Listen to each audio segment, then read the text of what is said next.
Hi everyone, welcome to another episode of my weekly knitting slash craft update. So I just have some small updates for you today. I think for this episode it's more of a matter of checking in real quick because it's the end of the month. I have quite a lot of things to get done today, so I have only carved out a tiny bit of time to film a quick episode and then edit it and then go on to the next task of the day. So so let's get into it. Work in progress to share is again my my modern mudcloth. Yeah, so as I showed you last week, my waist shaping is done. I am yet to get to I'm showing you the back right here. It's the same, but I'm yet to get to the ribbing. But just before I think I'm done with the body, I think I will try it on just to make sure that everything is as it should be and then go on to the ribbing.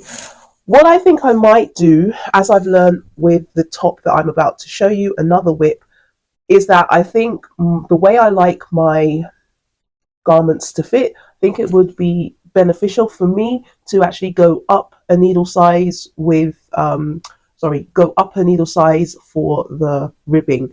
I asked you to put down in the comments whether you think that I should go for a small rib like the collar or go for like a thicker rib.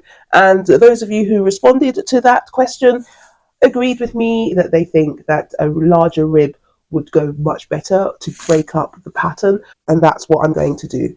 I'm using the recommended needle size because I got gauge, and I'm using I think 4mm needles, so I think maybe I'll go up to a 4.5 for the, I know that's technically going like up two sizes, but I don't think I've got 4.25 needles, so I will go up to 4.5.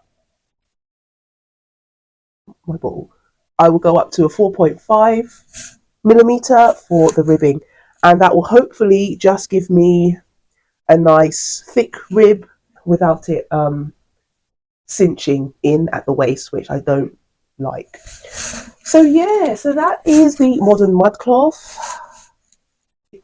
If you've been here a while, you know that this has been my longest term project and it's going well. If you have the focus, motivation and concentration to just sit in front of a chart, it actually is quite an enjoyable knit because the yoke wasn't. Doing the yoke because you have to work from two separate charts. So obviously you start from the middle of the back and you do half of the back chart, then you change the chart to do the sleeve chart, and then you change the chart again to do the front, and then you change the chart again to do the other sleeve. So the yoke was quite tiresome, but to fit for my body, I split for the sleeves earlier, and when I tried it on a few weeks back, I realized that that was definitely the right thing to do because it just fit me right, and it meant that I could just focus on one chart for the front and back. So now that I'm just doing the one chart, it's much more enjoyable. And I don't know if you can see this, but you start mid back. I'm showing you the front, but the chart is the same. So you start mid back, you work to the side, and then you get a bit of a reprieve from color work when you knit the side, and then you go on to do the front. But the patterns are repeated. So this is a pattern, this is a pattern, and then this is a pattern. So you do start to notice the pattern recognitions, but it's a little bit too much for me to memorize. So I haven't gotten that to that point yet. I still need to always look at the chart for every row, unless it's a row that is simplified where there are more black stitches than white stitches, then it's a little bit easier. But on the whole, it's definitely a sit, look at the chart and knit type of vibe. What else do I have to share? Okay, so I have managed to put my tucker tee back on the needles. So this is a pattern by Alicia Plummer. It's a great pattern, but I kind of went rogue, and I am not sure that is the right decision. So, as I said in my last, when I was talking about my last project that I separated for the sleeves earlier, I actually did I actually did the same for this pattern, and I'm not sure that was the right thing to do. So with this pattern, you start off in the round, and then you work short rows to shape the neck. Just before you split for the sleeves, you work the front and back separate, um, in rows rather than in the round. So I actually didn't want to do that, so I continued working in the round, but at that point where you separate to work flat, I separated for the sleeves. And as a result, what I'm finding is that when I put it on, when I tried it on, the neck shape, the neckline is stretched a little bit, and I kind of need to pull it up. So at the moment, I'm working on the sleeves. So what I need to do to compensate, for that is to knit the sleeves a little longer than I would have done, so that I can pull up the sleeves. And also what I might need to do is add an I-cord on the neck as well, just so that I have a little bit more fabric around the neckline, so that having the sleeves longer and the neckline a little bit more substantial, it will sit right. I mean, yeah. And as you can see, that's not stipulated in the pattern. I am working this as a scrappy project. It's a really nice pattern, and the finished result looks fantastic, which is what drew me in. But so I am intending on knitting it as intended with regards to the pattern instructions, and the fact that knitting it in one solid yarn. But I did want to make a scrappy project just to use up these, partial balls of yarns that I had in this particular color. And as you can see, it has yet to make like a contiguous fabric, but I hope with blocking, the different yarns will felt together and make a cohesive fabric. But I am really happy with the look of the stripes. When I tried it on, it has a very retro vibe.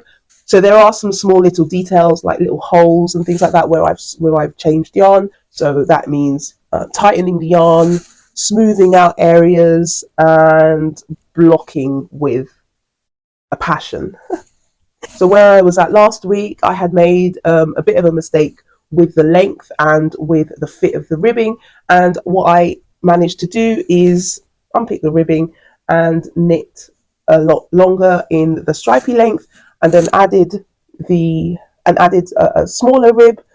But what I decided to do instead is to go up a needle size. So I didn't meet gauge. The recommended needles are 3.75.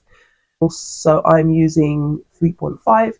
So I used 3.75 for the ribbing, and I actually went up a needle size again for the bind off, and used 4mm needle bind off.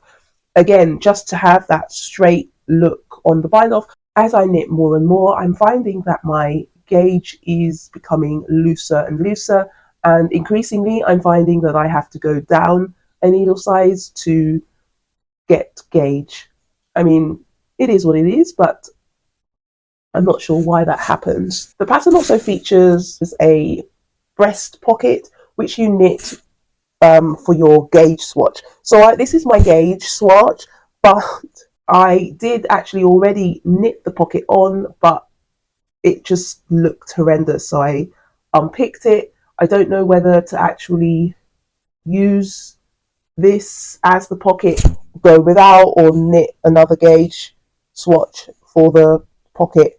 I'm not sure. I think what sucked about the original placement is that it was a little bit too high, and yeah, it was just the wrong placement of the pocket. So yeah, I'm still in two minds as to whether I want to include it, but I do think it's like a nice way to use up the gauge swatch that you've already made. So I would like to use it, but yeah, I'm not sure. Maybe I just need to work on where to place the pocket, because in the pattern it doesn't really give you any instructions on that. It just says, okay, sew down sew down your gauge swatch as the pocket. I can't remember off the top of my head whether breast pockets, when you only have the one on the top, is on the right or the left of the garment. I can't remember. So I need to just do some research on that. And I think it will be a nice spring slash summer garment. Oh, just to let you know that I'm using a variety of DK, sport, and fingering weights in that t-shirt. So let's hope that the final object, the final finished object, comes out okay. I think it should be fine. Okay, next.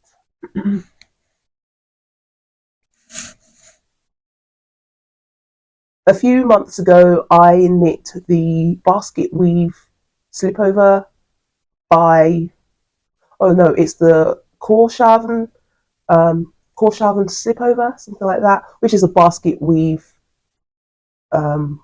sweater vest. It was my first ever slipover slash sweater vest that I ever knitted, and I'm finding that I wear it loads, like an embarrassingly high amount. It's like I constantly reach for it. So I thought it would be interesting to knit another. I also have been enjoying knitting up swatches, playing with designs, playing with colour. So I began toying around with this combination. I don't know if you can see that. So it's almost like a 60s kind of vibe. There used to be a vintage store in Camden Town that I used to hang out in and, you know, always go every Saturday when I was a teenager, called Dolly Rockers. And it has now, I think, it's no longer in Camden Town in the market. It's now at a vintage label, apparently. But they used to have these kinds of shirts, like 60s style shirts and tunic dresses and everything with these kinds of designs on them. So that's what I was just inspired by. And I found a sweater vest pattern, a basic sweater vest pattern on the Drops website, which I will use for the shape and the numbers. But I wanted to incorporate a color work design onto the sweater vest. So I thought I would combine these, because pink and green, one, are what I have in stash as cones, and two, I love the combination of green and pink. However, when I knit this up, I was like, I don't really like the fact that it's so low contrast, and I think the green really swallows up the pink on the design.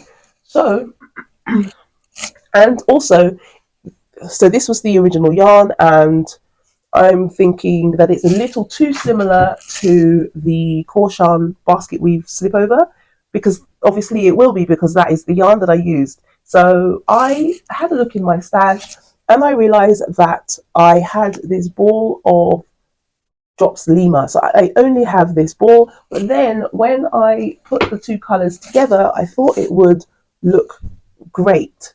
And I've never used Drops Lima before. I only had this ball in stash, so I thought, let's buy some more. So I did order a little bit more of the Drops Lima that I could use holding this together, and so I'll keep the same design, the green and pink, but switch out the green for this green, and I think it would make a great sweater vest. So as an all over color work design, appreciating the feel of it. So those of you who do not know, Drops Lima is 65% wool, 35% alpaca. It's really soft. It's a DK weight yarn, I believe. This is a finger weight comb, but I will hold this double and pair it with this. The Drops sweater vest as the template. So yeah, I'm looking forward to trying this idea out. Last weekend was my husband and I's 6th-year wedding anniversary. So on Sunday, I set up our dining room into a little art studio and we spent the afternoon painting. It was super fun. This art set that I purchased, and I am really impressed with it. It was only like £24 and it includes a paint sketchbook and 6 actual canvases, 2 paint sets, 2 sets of brushes.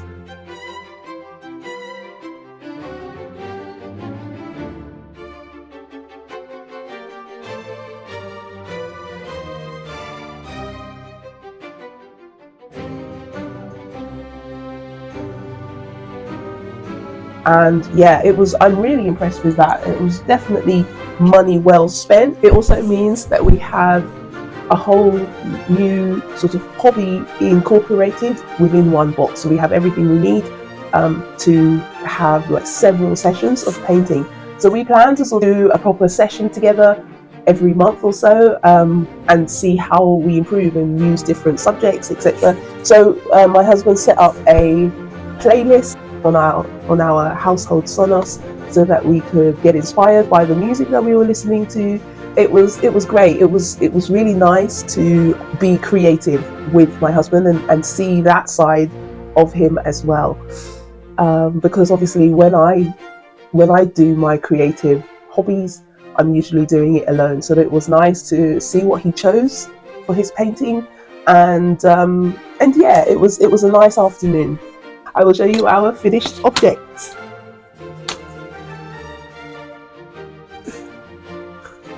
So just trying to get the light. We're very reflective. So my husband opted for still life, the jar of tulips that we had on our dining room table, and I opted for a lion. So I was copying a picture of a lion that I found, and yeah, so neither of us have painted before or taken any classes or anything like that. So it was literally just getting out some paints and seeing what we could do. And I can tell that my husband really enjoyed the experience, and yeah, because he's very analytically, scientifically minded, so that was really nice to see that side of him. So what we'll do is put them up, hang them together somewhere in the house. I hope you're doing very well, and I hope that you have a fabulous weekend, whatever you decide to get up to, and I will speak to you soon. Bye bye!